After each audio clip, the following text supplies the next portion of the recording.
अस्सलामुअलैकुम ख़वातीन हज़रात, मुमताज़ सांवल आपके साथ मौजूद। तालीम में दोहराई और फोकस की अहमियत। हमारे तालीमी निज़ाम की बुनियाद दो स्किल्स पर है, एक रट्टा लगाना और दूसरा प्रेजेंट करना। हमारे बच्चे इन दोनों स्किल्स को पॉलिश नहीं करते। बच्चे सबक तो याद कर लेते हैं लेकिन फिर किताब बंद कर देते हैं। वो सबको दोबारा देखने की कोशिश नहीं करते। जब इम्तिहानात करीब आते हैं तो उस वक्त किताब खोलते हैं, तब तक याद किया हुआ सबक बिल्कुल भूल चुका होता है। सबको याद करने के हवाले से SQ3R मेथड बहुत अहमियत का हामिल है। हमारे बच्चे इस मेथड को बिल्कुल नहीं जानते।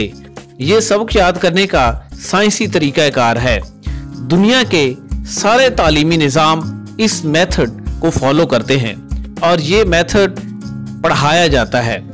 एक तहकीक के मुताबिक अगर एक सबक को 30 मिनट में याद किया जाता है और अगले 24 घंटों में उसको दोहराया जाता है तो वो सबक 70% एक हफ्ते तक याद रहता है।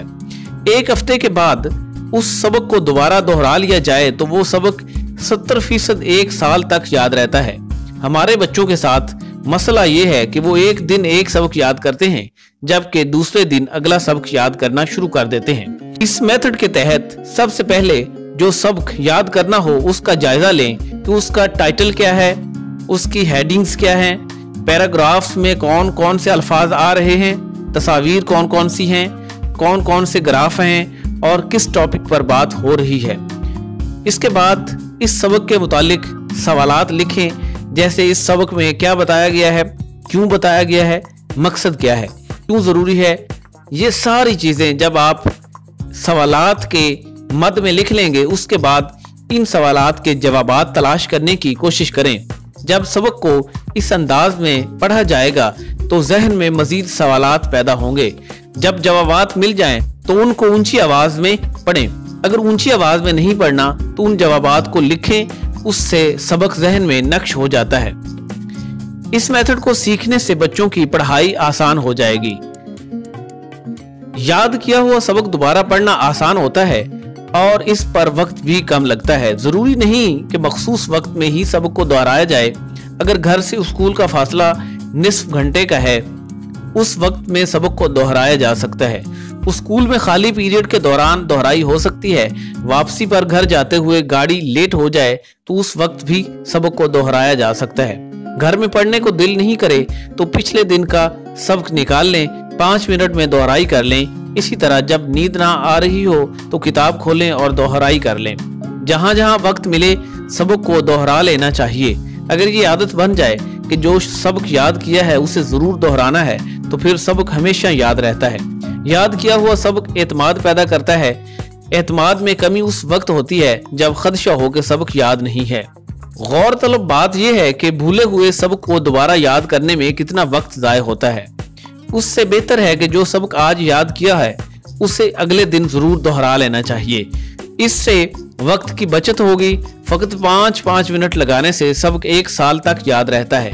वो बेहतर है बनिस्बत उसके कि याद किया हुआ सबक छोड़ दिया जाए और जब पेपर्स आए तब दोबारा से याद करने की कोशिश की जाए। असातिज़ा इकराम तलबा को दोहराई कराएं तो उनके लिए पढ़ना आसान हो जाएगा। जिसकी पढ़ाई आसान हो उसकी ज़िंदगी आसान होती है। जो तालिब इल्म किताबें खोलता और मेहनत करता है अल्लाह ताला उसको उसकी मेहनत का सिला ज़रूर देता है। दो चीज़ें ज़रा मुश्किल ज़रूर होती हैं, एक पढ़ाई और दूसरा चढ़ाई। पढ़ाई का मतलब किताबें खोलना और चढ़ाई का मतलब बुलंदी की तरफ जाना। ये दोनों गैर मामूली बनाती हैं। पढ़ाई के दौरान बार बार ध्यान दूसरी तरफ जाए तो इसका मतलब है आप फोकस्ड नहीं हैं। जब एक काम को बार बार किया जाए तो बंदा उसमें एक्सपर्ट बन जाता है।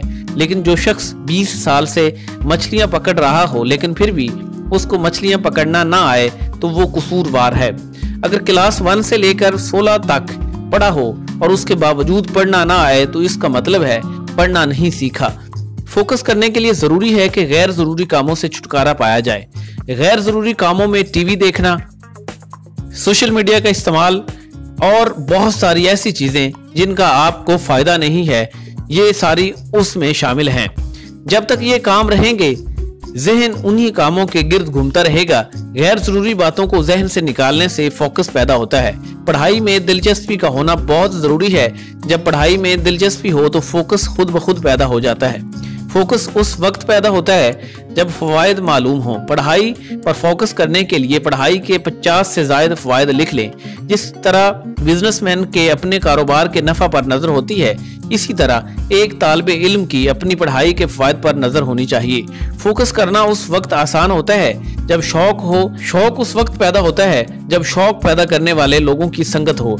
ऐसे लोगों को खुद भी पढ़ने का शौक होता है और अपने साथियों को भी पढ़ने की तरगीब देते हैं। टारगेट्स हों तो फोकस करना आसान हो जाता है। जो बच्चे टारगेट्स बनाकर पढ़ते हैं उनका अपनी पढ़ाई पर फोकस ज्यादा होता है और उनके नंबर्स भी ज्यादा आते हैं।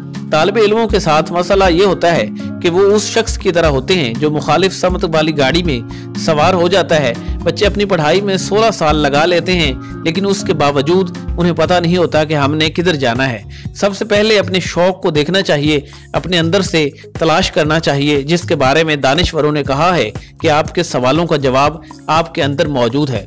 जब बंदा अपनी तलाश करता है तो उसका फोकस अपने टारगेट्स की तरफ हो जाता है। जब टारगेट्स पूरे होते हैं तो फिर नताइज भी अच्छे आना शुरू हो जाते हैं। बहुत बहुत शुक्रिया।